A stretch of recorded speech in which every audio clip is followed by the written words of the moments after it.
Nabi Saleh alaihissalam adalah seorang nabi dan rasul yang ditugaskan Allah Subhanahu wa taala kepada kaum Samud, bangsa yang hidup setelah umat Nabi Nuh alaihissalam dan Nabi Hud alaihissalam. Nabi Saleh berasal dari kalangan kaum Samud yang tinggal di sebuah wilayah bernama Al-Hijr, yang kini lebih dikenal sebagai Madain Shalih, sebuah situs kuno yang diakui sebagai warisan budaya dunia oleh UNESCO. Berada di antara wilayah Arab Saudi dan Suriah, Al-Hijr menyimpan berbagai peninggalan yang dipahat pada batu-batu besar, diyakini sebagai tempat tinggal kaum Samud dan merupakan bukti peninggalan dari masa Nabi Saleh alaihissalam.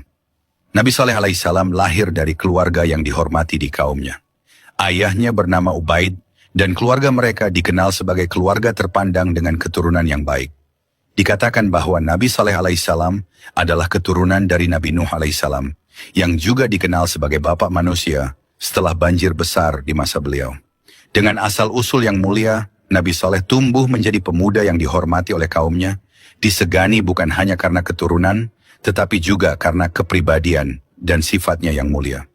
Nabi Saleh alaihissalam memiliki kecerdasan, keluasan dalam bergaul, dan kepribadian yang rendah hati.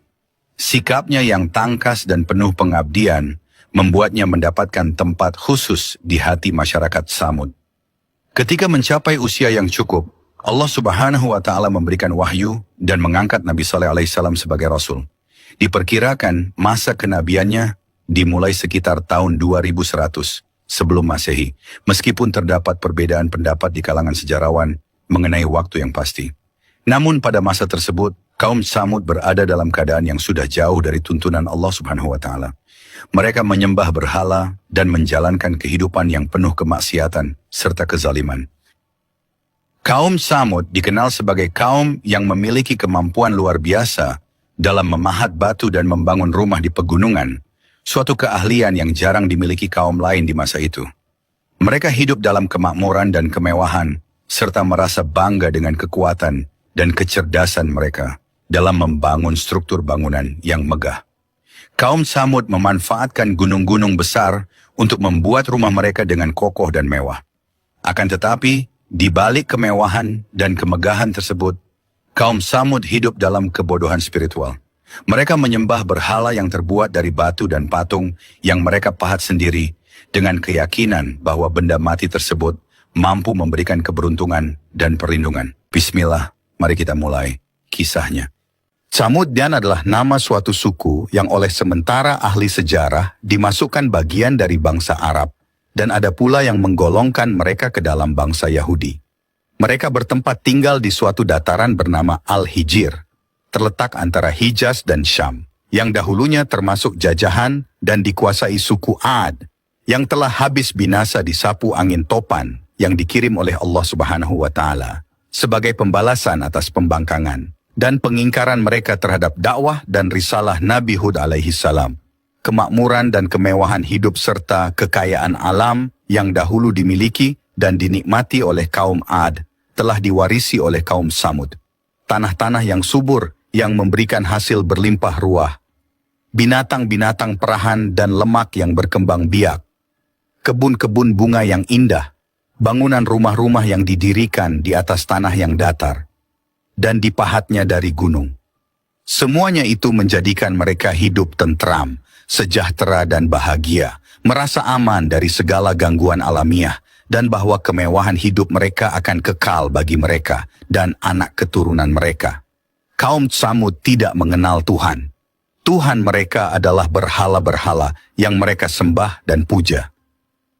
Kepadanya mereka berkurban, tempat mereka minta perlindungan dari segala bala dan musibah, dan mengharapkan kebaikan serta kebahagiaan. Mereka tidak dapat melihat atau memikirkan lebih jauh dan apa yang dapat mereka jangkau dengan panca indera.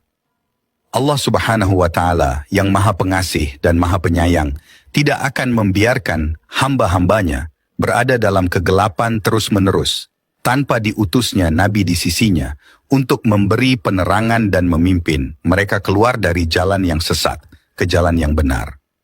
Demikian pula Allah Subhanahu wa taala tidak akan menurunkan azab dan siksaan kepada suatu umat sebelum mereka diperingatkan dan diberi petunjukkan olehnya dengan perantara seorang yang dipilih untuk menjadi utusan dan rasulnya.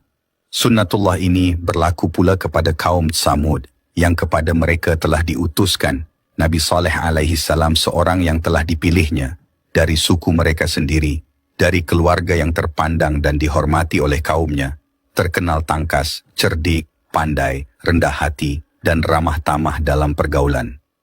Dikenalkan mereka oleh Nabi Saleh alaihi salam kepada Tuhan yang sepatutnya mereka sembah, Tuhan Allah Subhanahu wa Ta'ala, yang Maha Esa, yang telah menciptakan mereka, menciptakan alam sekitar mereka, menciptakan tanah-tanah yang subur, yang menghasilkan buah-buahan, keperluan hidup mereka, menciptakan binatang-binatang yang memberi manfaat dan berguna bagi mereka, dan dengan demikian memberi kepada mereka kenikmatan dan kemewahan hidup, dan kebahagiaan lahir dan batin. Tuhan yang Esa itulah yang harus mereka sembah, dan bukan patung-patung yang mereka pahat sendiri dari batu-batu gunung, yang tidak berkuasa memberi sesuatu kepada mereka, atau melindungi mereka dari ketakutan dan bahaya.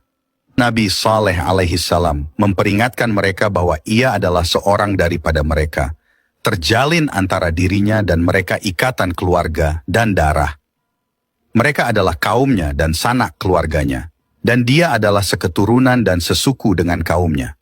Ia mengharapkan kebaikan dan kebajikan bagi kaumnya, dan sesekali tidak akan menjerumuskan kaumnya ke dalam hal-hal yang akan membawa kerugian, kesengsaraan, dan kebinasaan bagi kaumnya. Ia menerangkan bahwa dirinya adalah pesuruh dan utusan Allah Subhanahu wa Ta'ala, dan apa yang diajarkan dan didakwahkan kepada kaumnya adalah amanat dari Allah Subhanahu wa Ta'ala yang harus dia sampaikan kepada mereka untuk kebaikannya semasa hidup dan sesudah mati di akhirat kelak. Ia mengharapkan kaumnya mempertimbangkan dan memikirkan sungguh-sungguh apa yang ia serukan, anjurkan, dan agar kaumnya segera meninggalkan persembahan kepada berhala-berhala itu, dan percaya beriman kepada Allah yang Maha Esa, seraya bertaubat dan mohon ampun kepadanya atas dosa dan perbuatan syirik yang selama ini telah dilakukan. Allah Subhanahu wa Ta'ala Maha dekat, Maha mendengar doa mereka, dan memberi ampun kepada yang salah bila dimintanya. Terpanjatlah kaum Nabi Saleh alaihi salam mendengar seruan dan dakwahnya, yang bagi mereka merupakan hal yang baru, yang tidak diduga akan datang dari saudara atau anak mereka sendiri. Maka serentak ditolaklah ajakan Nabi Saleh alaihi salam itu, seraya berkata mereka kepadanya, "Wahai Saleh, kami mengenalmu seorang yang pandai, tangkas dan cerdas. Pikiranmu tajam dan pendapat serta semua pertimbanganmu selalu tepat. Pada dirimu kami melihat tanda-tanda kebajikan dan sifat-sifat yang terpuji. Kami mengharapkan dari engkau sebetulnya untuk memimpin kami menyelesaikan hal-hal yang rumit, yang kami hadapi, memberi petunjuk dalam soal-soal yang gelap bagi kami, dan menjadi ikutan dan kepercayaan kami dikala kami menghadapi krisis dan kesusahan. Akan tetapi segala harapan itu menjadi meleset, dan kepercayaan kami kepadamu tergelincir hari ini dengan tingkah lakumu dan tindak tandukmu yang menyalahi adat istiadat dan tata cara hidup kami. Apakah yang engkau serukan kepada kami? Engkau menghendaki agar kami meninggalkan persembahan kami dan nenek moyang kami, persembahan dan agama yang telah menjadi darah daging kami. Dan ini sudah menjadi sebagian hidup kami sejak kami dilahirkan, dan tetap menjadi pegangan untuk selama-lamanya. Kami sesekali tidak akan meninggalkannya, karena seruanmu, dan kami tidak akan mengikutimu, yang sesat itu. Kami tidak mempercayai omong kosongmu, bahkan meragukan kenabianmu. Kami tidak akan mendurhakai nenek moyang kami, dengan meninggalkan persembahan, dan mengikuti jejakmu. Nabi Saleh alaihi salam memperingatkan mereka agar jangan menentangnya dan agar mengikuti ajakannya beriman kepada Allah Subhanahu wa Ta'ala yang telah mengaruniakan rezeki yang luas dan penghidupan yang sejahtera. Diceritakan kepada mereka kisah kaum-kaum yang mendapat siksa dan azab dari Allah Subhanahu wa Ta'ala karena menentang Rasulnya dan mendustakan risalahnya. Hal yang serupa itu dapat terjadi jika mereka tidak mau menerima dakwahnya dan mendengar nasihatnya yang diberikannya secara ikhlas dan jujur. Sebagai seorang anggota dari keluarga besar dan yang tidak mengharapkan atau menuntut upah atas usahanya itu. Ia hanya menyampaikan amanat Allah Subhanahu wa Ta'ala yang ditugaskan kepadanya. Hanya Allah lah yang akan memberinya upah dan ganjaran untuk usahanya memberi pimpinan dan tuntutan kepada mereka. Sekelompok kecil dari kaum Tsamud yang kebanyakannya terdiri dari orang-orang yang kedudukan sosial lemah, menerima dakwah Nabi Saleh alaihi salam dan beriman kepadanya. Sedangkan sebagian yang terbesar terutamanya yang tergolong orang-orang kaya dan berkedudukan, tetap berkeras kepala dan menyombongkan diri, menolak ajakan Nabi Saleh alaihi salam dan mengingkari kenabiannya dan berkata kepadanya, "Wahai Saleh, kami kira bahwa engkau telah kerasukan syaitan dan terkena sihir. Engkau telah menjadi sinting dan menderita sakit gila. Akalmu sudah berubah dan pikiranmu sudah kacau, sehingga engkau dengan tidak sadar telah mengeluarkan kata-kata ucapan yang tidak masuk akal, dan mungkin engkau sendiri tidak memahaminya. Engkau mengaku bahwa engkau telah diutuskan oleh Tuhanmu sebagai nabi dan rasulnya. Apakah kelebihanmu daripada kami semua, sehingga engkau dipilih menjadi rasul, padahal ada orang-orang di antara kami yang lebih patut dan lebih pantas untuk menjadi nabi atau rasul daripada engkau. Tujuanmu dengan bercerita omong kosong dan kata-katamu hanyalah untuk mengejar kedudukan dan ingin diangkat menjadi kepala dan pemimpin bagi kaummu. Jika engkau merasa bahwa engkau sehat badan dan sehat pikiran, mengaku bahwa engkau tidak mempunyai arah dan tujuan yang terselubung dalam dakwahmu itu, maka hentikanlah usahamu menyiarkan agama barumu dengan mencerca persembahan kami dan nenek moyangmu sendiri. Kami tidak akan mengikuti jalanmu dan meninggalkan jalan yang telah ditempuh oleh orang-orang tua kami lebih dahulu." Nabi Saleh alaihi salam menjawab, "Aku telah berulang-ulang mengatakan kepadamu bahwa aku tidak mengharapkan sesuatu apapun dirimu sebagai imbalan atas usahaku dalam memberi tuntunan dan penerangan kepada kamu. Aku tidak mengharapkan upah atau mendambakan pangkat dan kedudukan bagi usahaku ini. Yang aku lakukan semata-mata atas perintah Allah Subhanahu wa Ta'ala. Dan darinya kelak aku harapkan balasan dan ganjaran untuk itu. Dan bagaimana aku dapat mengikutimu dan menelantarkan tugas dan amanat Tuhan kepadaku? Padahal kalau aku telah memperoleh bukti-bukti yang nyata atas kebenaran dakwahku. Janganlah sesekali kamu harapkan bahwa aku akan melanggar perintah Tuhanku dan melalaikan kewajibanku kepadanya, hanya semata-mata untuk melanjutkan persembahan nenek moyangmu yang batil itu. Siapakah yang akan melindungiku dari murka dan azab Tuhan jika aku berbuat demikian? Sesungguhnya kamu hanya akan merugikan dan membinasakan aku dengan seruanmu itu." Setelah gagal dan berhasil menghentikan usaha dakwah Nabi Saleh alaihi salam, dan dilihatnya ia bahkan makin giat menarik orang-orang mengikutinya dan berpihak kepadanya, para pemimpin dan pemuka kaum Tsamud berusaha hendak membendung arus dakwahnya yang makin lama makin mendapat perhatian, terutama dari kalangan bawahan menengah dalam masyarakat. Mereka menantang Nabi Saleh alaihi salam dan untuk membuktikan kebenaran kenabiannya dengan suatu bukti mukjizat dalam bentuk benda atau kejadian luar biasa yang berada di luar kekuasaan manusia.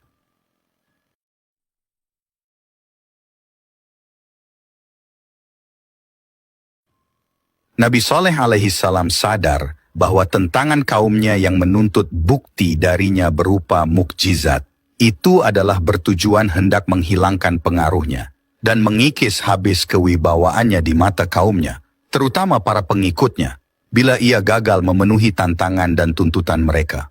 Nabi Saleh alaihi salam membalas tentangan mereka dengan menuntut janji. Dengan mereka bila ia berhasil mendatangkan mukjizat yang mereka minta, bahwa mereka akan meninggalkan agama persembahan, dan akan mengikuti Nabi Saleh alaihi salam dan beriman kepadanya. Sesuai dengan permintaan dan petunjuk pemuka-pemuka kaum Tsamud, berdoalah Nabi Saleh alaihi salam memohon kepada Allah Subhanahu wa Ta'ala agar memberinya suatu mukjizat untuk membuktikan kebenaran risalahnya, dan sekaligus mematahkan perlawanan dan tentangan kaumnya yang masih berkeras kepala itu. Ia memohon dari Allah Subhanahu wa Ta'ala dengan kekuasaannya menciptakan seekor unta betina, dikeluarkannya dari perut sebuah batu karang besar yang terdapat di sisi sebuah bukit yang mereka tunjuk. Maka sejurus kemudian dengan izin Allah Subhanahu wa Ta'ala yang maha kuasa lagi maha pencipta, terbelahlah batu karang yang ditunjuk itu, dan keluar dari perutnya seekor unta betina dengan menunjuk kepada binatang yang baru keluar dari perut batu besar itu.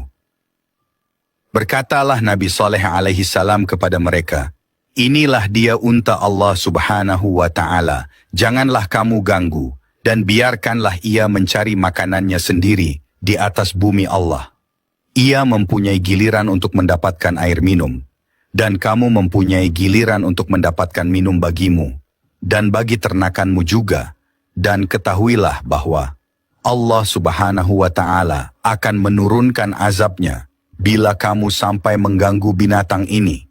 Kemudian berkeliaranlah unta tersebut di ladang-ladang, memakan rumput sesuka hatinya tanpa mendapat gangguan. Dan ketika giliran minumnya tiba, pergilah unta itu ke sebuah perigi, yang diberi nama perigi unta, dan minumlah sepuas hatinya. Dan pada hari-hari, giliran unta Nabi Saleh alaihi salam itu datang minum, tiada seekor binatang lain berani menghampirinya. Hal mana menimbulkan rasa tidak senang pada pemilik-pemilik binatang itu, yang makin hari makin merasakan bahwa adanya unta Nabi Saleh alaihi salam di tengah-tengah mereka itu merupakan gangguan laksana duri yang melintang di dalam kerongkong. Dengan berhasilnya Nabi Saleh alaihi salam mendatangkan mukjizat yang mereka tuntut, gagallah para pemuka kaum Tsamud dalam usahanya untuk menjatuhkan kehormatan dan menghilangkan pengaruh Nabi Saleh alaihi salam. Bahkan sebaliknya telah menambah tebal kepercayaan para pengikutnya dan menghilang banyak keraguan dari kaumnya. Maka dihasutlah oleh pemilik-pemilik ternak yang merasa jengkel dan tidak senang dengan adanya unta Nabi Saleh alaihi salam yang merajalela di ladang dan kebun-kebun mereka, serta ditakuti oleh binatang-binatang peliharaannya. Persekongkolan diadakan oleh orang-orang dari kaum Tsamud untuk mengatur rancangan pembunuhan unta Nabi Saleh alaihi salam. Dan selagi orang masih dibayangi oleh rasa takut dari azab yang diancam oleh Nabi Saleh alaihi salam bila untanya diganggu, di samping adanya dorongan keinginan yang kuat untuk melenyapkan binatang itu dari atas muka bumi, muncullah tiba-tiba seorang janda bangsawan yang kaya raya, menawarkan akan menyerahkan dirinya kepada siapa saja yang dapat membunuh unta Nabi Saleh alaihissalam. Di samping janda itu ada seorang wanita lain yang mempunyai beberapa putri cantik-cantik, menawarkan akan menghadiahkan salah seorang dari putri-putrinya kepada orang yang berhasil membunuh unta itu. Dua macam hadiah yang menggiurkan dari kedua wanita itu, di samping hasutan para pemuka Tsamud mengundang dua orang lelaki bernama Mushadda bin Muharrij dan Gudar bin Salif. Mereka berkemas-kemas akan melakukan pembunuhan untuk meraih hadiah yang dijanjikan. Di samping sanjungan dan pujian yang akan diterimanya dari para kafir suku Tsamud bila unta Nabi Saleh alaihissalam telah mati dibunuh. Dengan bantuan 7 orang lelaki, maka bersembunyilah kumpulan itu di suatu tempat, di mana biasanya dilalui oleh unta dalam perjalanannya ke perigi ke tempat unta minum. Dan begitu unta-unta yang tidak berdosa itu melewatinya, lalu segeralah dipanah betisnya oleh Musadda yang disusul oleh Gudar dengan menikamkan pedangnya di perutnya. Dengan perasaan merasa hebat dan bangga, pergilah para pembunuh unta itu ke ibu kota, menyampaikan berita matinya unta Nabi Saleh alaihissalam yang mendapat sambutan sorak-sorai dan teriakan gembira. Dari pihak musyrikin seakan-akan mereka kembali dari medan perang dengan membawa kemenangan yang gilang gemilang. Berkata mereka kepada Nabi Saleh alaihi salam, "Wahai Saleh, untamu telah mati dibunuh. Cobalah datangkan akan apa yang engkau katakan dulu, akan ancamannya bila unta itu diganggu. Jika engkau betul-betul termasuk orang yang benar dalam kata-katanya." Nabi Saleh alaihi salam menjawab, "Aku telah peringatkan kamu bahwa Allah Subhanahu wa Ta'ala akan menurunkan azabnya atas kamu jika kamu mengganggu unta itu. Maka dengan terbunuhnya unta itu, maka tunggulah engkau akan tibanya masa azab yang Allah Subhanahu wa Ta'ala telah janjikan. Dan telah aku sampaikan kepada kamu, kamu telah menantang Allah Subhanahu wa Ta'ala, dan terimalah kelak akibat tantanganmu kepadanya. Janji Allah Subhanahu wa Ta'ala tidak akan meleset. Kamu boleh bersukaria dan bersenang-senang selama 3 hari ini. Kemudian terimalah ganjaranmu yang setimpal pada hari keempat. Demikianlah kehendak Allah Subhanahu wa Ta'ala dan takdirnya yang tidak dapat ditunda atau dihalang. Ada kemungkinan menurut sementara ahli tafsir bahwa Allah Subhanahu wa Ta'ala melalui Rasulnya Nabi Saleh alaihi salam memberi waktu 3 hari itu untuk memberi kesempatan kalau mereka sadar akan dosanya dan bertaubat minta ampun serta beriman kepada Nabi Saleh alaihi salam kepada risalahnya. Akan tetapi dalam kenyataannya tempo 3 hari itu bahkan menjadi bahan ejekan kepada Nabi Saleh alaihi salam, yang ditantangnya untuk mempercepat datangnya azab itu dan tidak usah ditangguhkan 3 hari lagi.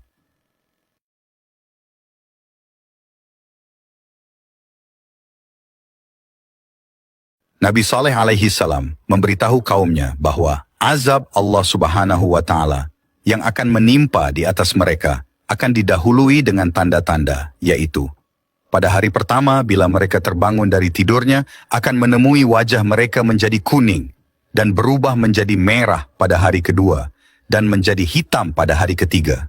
Dan pada hari keempat turunlah azab Allah Subhanahu wa Ta'ala yang pedih. Mendengar ancaman azab yang diberitahukan oleh Nabi Saleh alaihi salam kepada kaumnya, kelompok 9 orang tersebut, kelompok si pembunuh unta, merencanakan pembunuhan kepada Nabi Saleh alaihi salam sebelum mendahului tibanya azab yang diancamkan itu. Mereka mengadakan pertemuan rahasia dan bersumpah bersama akan melaksanakan rancangan pembunuhan itu di waktu malam. Di saat orang-orang masih tidur nyenyak untuk menghindari tuntutan oleh keluarga Nabi Saleh alaihi salam jika diketahui identitas mereka sebagai pembunuhnya. Rancangan mereka ini dirahasiakan sehingga tidak diketahui dan didengar oleh siapapun kecuali ke-9 orang itu sendiri. Ketika mereka datang ke tempat Nabi Saleh alaihi salam bagi melaksanakan rancangan jahatnya, di malam yang gelap gulita dan sunyi senyap, tanpa mereka sadari berjatuhan di atas kepala mereka batu-batu besar yang tidak diketahui dari arah mana datangnya dan seketika menewaskan mereka di atas tanah dalam keadaan tidak bernyawa lagi. Demikianlah Allah Subhanahu wa Ta'ala telah melindungi Rasulnya dari perbuatan jahat hamba-hambanya yang kafir. 1 hari sebelum hari turunnya azab yang telah ditentukan itu, dengan izin Allah Subhanahu wa Ta'ala, berangkatlah Nabi Saleh alaihi salam bersama para mukminin pengikutnya menuju Ramlah, sebuah tempat di Palestina, meninggalkan Hijr dan penghuninya.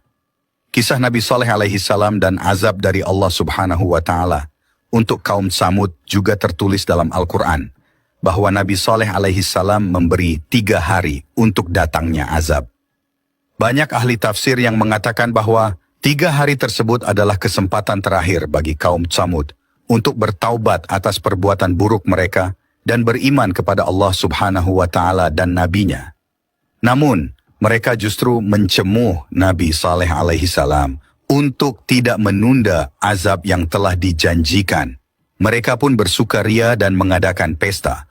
Diriwayatkan hari pertama sebelum datangnya azab, wajah kaum Samud yang ingkar berubah warna menjadi warna kuning. Di hari kedua, berubah warna menjadi warna merah. Dan di hari ketiga, wajah mereka berubah warna menjadi warna hitam. Kemudian, Di hari keempat, azab yang telah dijanjikan pun datang. Terdengar suara keras dari langit, dan setelah itu terjadi gempa bumi yang dahsyat, yang membuat kaum Tsamud yang ingkar meninggal dunia. Firman Allah Subhanahu wa Ta'ala dalam Al-Quran Surat Hud ayat 67 sampai 68. Suara yang menggelegar juga menimpa orang-orang zalim itu, sehingga mereka mati bergelimpangan di rumah-rumah mereka. Negeri itu tampak tanpa bekas sama sekali, seakan-akan mereka belum pernah tinggal di sana. Ingatlah sesungguhnya kaum Tsamud telah mengingkari Tuhan mereka. Ingatlah bahwa kaum Tsamud telah binasa. Firman Allah Subhanahu wa Ta'ala dalam Al-Quran Surah Al-A'raf ayat 78. Maka gempa dahsyat menimpa mereka, sehingga mereka menjadi yang bergelimpangan di dalam reruntuhan tempat tinggal mereka. Nabi Saleh alaihi salam dan para pengikutnya selamat dari azab Allah Subhanahu wa Ta'ala. Sebagaimana firman Allah Subhanahu wa Ta'ala dalam Al-Quran Surat Hud ayat 66 yang berbunyi, ketika keputusan kami datang, kami menyelamatkan Saleh dan orang-orang yang beriman bersamanya berkat rahmat dari kami, serta kami menyelamatkannya juga dari kehinaan hari itu. Sesungguhnya Tuhanmu, Dialah yang Maha Kuasa, lagi Maha Perkasa. Pelajaran dan hikmah yang menonjol yang dapat dipetik dari kisah Nabi Saleh alaihi salam ini ialah bahwa dosa dan perbuatan mungkar yang dilakukan oleh sekelompok kecil kaumnya dapat berakibat negatif yang membinasakan masyarakat itu seluruhnya. Lihatlah betapa kaum Tsamud menjadi binasa, hancur, dan bahkan tersapu bersih dari atas bumi karena dosa dan pelanggaran perintah Allah Subhanahu wa Ta'ala yang dilakukan oleh beberapa gelintir orang pembunuh unta Nabi Saleh alaihi salam. Disinilah letaknya hikmah perintah Allah Subhanahu wa Ta'ala agar kita melakukan amar makruf nahi mungkar. Karena dengan melakukan tugas amar makruf nahi mungkar yang menjadi fardu kifayah itu, setidak-tidaknya kalau tidak berhasil mencegah kemungkaran yang terjadi di dalam masyarakat dan lingkungan kita, kita telah membebaskan diri dari dosa, menyetujui atau merestui perbuatan mungkar itu. Bersikap pasif acuh tak acuh terhadap maksiat dan kemungkaran yang berlaku di depan mata dapat diartikan sebagai persetujuan dan penyekutuan terhadap perbuatan mungkar itu. Demikianlah kisah Nabi Saleh alaihi salam ini. Semoga menambah keimanan dan ketakwaan kita kepada Allah Subhanahu wa Ta'ala. Amin.